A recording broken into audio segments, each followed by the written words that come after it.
الحمد لله رب العالمين والصلاة والسلام على نبينا محمد وعلى آله وأصحابه أجمعين. أما بعد, we begin reading this afternoon from the chapter the author she mentioned حفظها الله تعالى آداب خروج المرأة آداب خروج المرأة, the manners for the woman leaving her home, the manners and etiquettes for the woman going out of her house. And we have discussed this issue in some brief detail in the lesson number 43, 44, 45, and 46, specifically with regards to the conditions of the woman leaving her home in lesson number 46 from these classes. So much of that which is mentioned here has been discussed in that lesson in some detail, mentioning some of the evidences. Here she mentions a number of points. From the etiquettes of the woman leaving her home, number one, al-hijab, meaning that she must leave out with the proper legislative Islamic covering that we have been discussing in our previous classes. Number two, adamu at-ta'attur, and that she must not wear any perfume or have on any scent on her body nor on her clothing. Number three, khafdu al-mashi li'alla yusma'a khafqu ni'aliha, and that she should walk gently. She should walk gently so that the sound of her shoes are not heard whenever she's walking, so that the sound of her steps and her shoes are not heard whenever she's walking. قال تعالى, the Most High, He says, وَلَا يَضْرِبْنَ بِأَرْجُلِهِنَّ لِيُعْلَمَ مَا يُخْفِينَ مِنْ زِينَتِهِنَّ, and they should not stamp with their feet, so that which is hidden from their adornment and beauty can be made known. So this is clear with regards to this, that the woman from concealing her adornment and beauty is that she will walk gently in a manner that does not attract attention, nor show any of her adornment and beauty. She says, وَقَدْ ابْتُلِينَا فِي زَمَنِنَا هَذَا بِالْكَعْبِ الْعَالِي, and we have been tried in this time of ours. With the high heels. فَتَجِدُ الْمَرْأَةَ تَلْبَسُهُ وَيَكُونُ لِنَعْلِهَا صَوْتٌ. You will find a woman, she will wear these high heels. And you will find that her shoes make a sound whenever she's walking. وَرُبَّمَا هِيَ تَتَغَنَّجُ فِي مَشْيَتِهَا, and maybe she is going to walk around arrogantly and proudly, and the likes whenever she wears them. And if walking around like she's flirting and like she is arrogant and the likes. وصدق النبي صلى الله عليه وسلم إذ يقول, and the Prophet صلى الله عليه وسلم, he mentioned the truth whenever he said, المرأة عورة فإذا خرجت استشرفها الشيطان. The woman, she is an awrah, and whenever she goes out of her house, the devil, he will make al-istishraf with her. We have seen this narration and the explanation of it in the previous classes, meaning that the shaitan, he will look at her and use her to entice others and mislead others by way of her, and likewise to mislead her as well. أخرجه الترمذي عن ابن مسعود رضي الله عنه. This narration has been narrated by At-Tirmidhi from the hadith of Ibn Mas'ud radiyallahu anhu. Number four, she says, إذا كانت تمشي مع أخت لها وهناك رجال فلا تتحدث مع صاحبتها. That if she's walking, while she's out of her house, if she's walking with one of her sisters and there are men present around them, then she should not speak. Then she should not speak to her friend, meaning out loud. She says, وَلَيْسَ مَعْنَى هَذَا أَنَّ صَوْتَ الْمَرْأَةِ عَوْرَةً. This does not mean that the voice of a woman is from the awrah. وَلَكِنْ سَمَاعُ الرِّجَالِ لِصَوْتِ الْمَرْأَةِ قَدْ يُؤَدِّي إِلَى الْفِتْنَةِ. But the fact that men are hearing the voice of a woman, this could lead to fitna. This could lead to trials and to tribulations and problems for the people. So this is a good advice, that the women, whenever they're out, that they should not be speaking out loud and raising their voices so that others can hear them, especially not strange men. especially not strange men. This is not from modesty, and this is not from hayat and from iffa of the woman and the hishma of the Muslim woman. Rather, she will lower her voice or she'll be quiet whenever she's in the presence of other strange men, of other strange men, and she'll only speak whenever it's necessary, and she will speak properly, not making her voice low and soft and the likes like this as a means to tempt the weak-hearted men. وَلِيَذُ بِاللَّهِ. So she says, number 5, أن تستأذن إما من زوجها إن كانت متزوجة أو من وليها إن لم تكن متزوجة. That she must seek permission before she leaves her home, either from her husband if she's married or from her guardian if she's not married.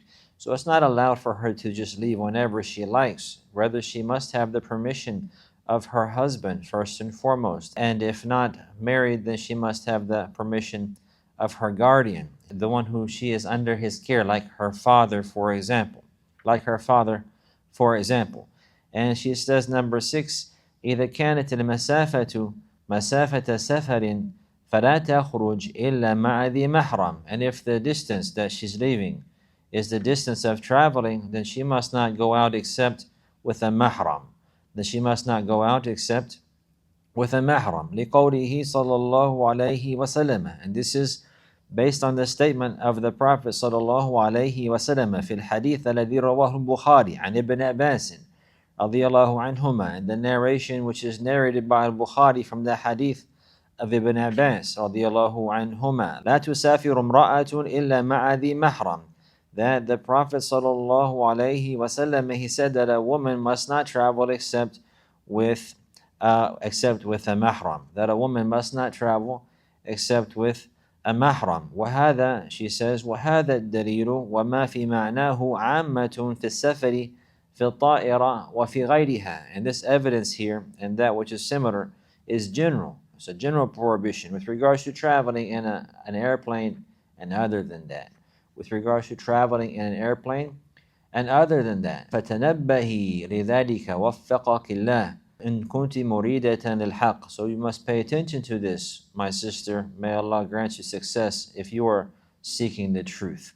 And she mentions here this narration which is in Al-Bukhari, لا تسافر امرأة إلا مع ذي محرم. There are other wordings likewise. لا يحل لامرأة تؤمن بالله واليوم الآخر أن تسافر مسيرة يوم وليلة إلا مع ذي محرم. That it's not allowed.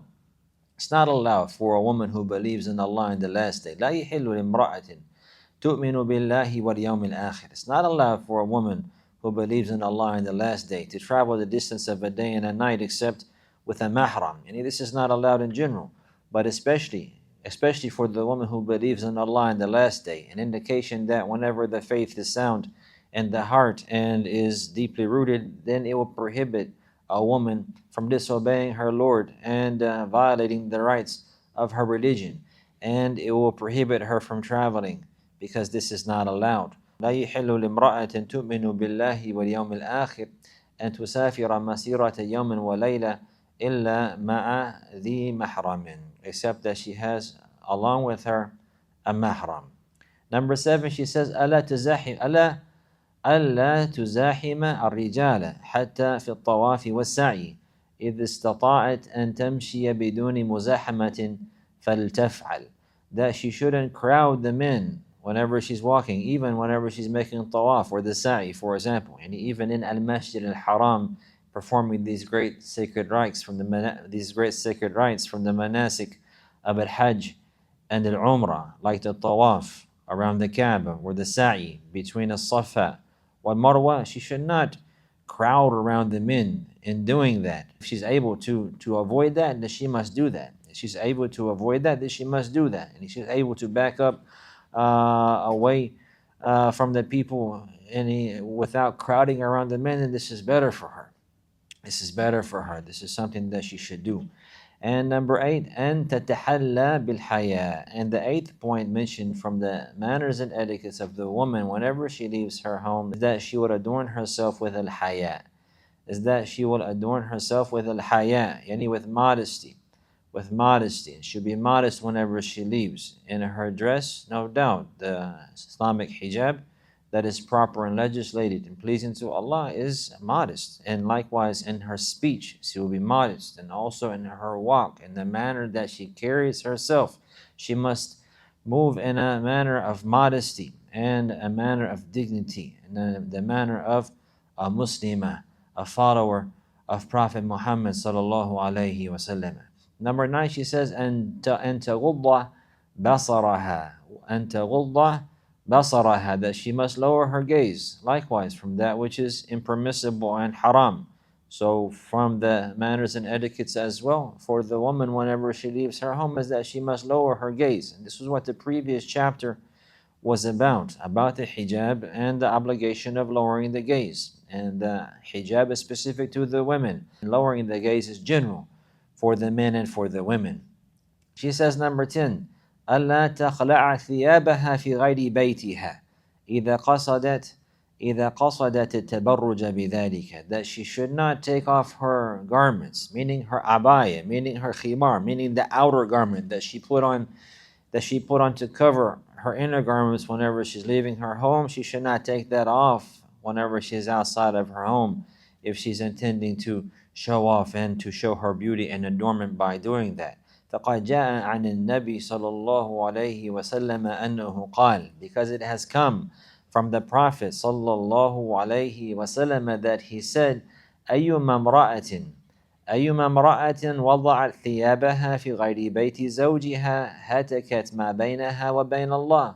Any woman who takes off her thiyab, takes off her outer garments in other than her husband's house, then she has taken down the veil between her and between Allah, meaning she has exposed herself to the anger of Allah subhanahu wa ta'ala. So she says, وَالْحَدِيثُ صَحِيحٌ مِنْ حَدِيثِ عَائِشَةَ رَضِيَ اللَّهُ عَنْهَا فِي مُسْنَدِ أَحْمَدَ, that this narration is authentic from the narration of Aisha radiallahu anha, and it is collected in the Musnad of Al-Imam Ahmed. So these points here, we had discussed a number of them with evidences and discussed the details in that which the people of knowledge have mentioned about these affairs and these conditions from the etiquettes and manners of the woman leaving her home. And again, that was specifically in lesson number 46. But the issue of the woman leaving her home and the likes, we had discussed that in a number of classes with a number of different advices that we have discussed from the statements of Shaykh Al-Albani rahimahullah and other than him, and the statements of the people of knowledge with regards to this affair and the conditions related to that, in lesson number 43 and lesson number 44 and lesson number 45 and lesson number 46. Lesson number 46 specifically about the conditions for the woman leaving her home. So I advise the noble sisters to review those affairs with regards to these points here, and there's many beneficial details to be found in those lessons, insha'Allah ta'ala. After this, the author, she mentions حضور المرأة المعركة ودفاعها عن نفسها إذا احتاجت إلى ذلك. The next chapter is about the fact that the woman, she would attend the battle and defend herself if she's in need of doing that. The woman attending the battles and going out with the Muslim army, and there are details with regards to this and when it's permissible and what is permissible and what they are allowed to do and what they are leaving for. And it's established that they will be allowed to go out, but not to go out to fight and not to go out for battle, but rather to go out to help and to aid the soldiers by cooking for them and preparing their needs for them, and likewise tending to the wounded and the sick and the deceased from them. And there are a number of narrations to discuss with regards to this. The author, she mentioned many of them, and we have, in addition to that, a number of narrations likewise. And inshallah, we will begin studying this chapter in our class to come. هذا وصلى الله على نبينا محمد وعلى آله وصحبه وسلم.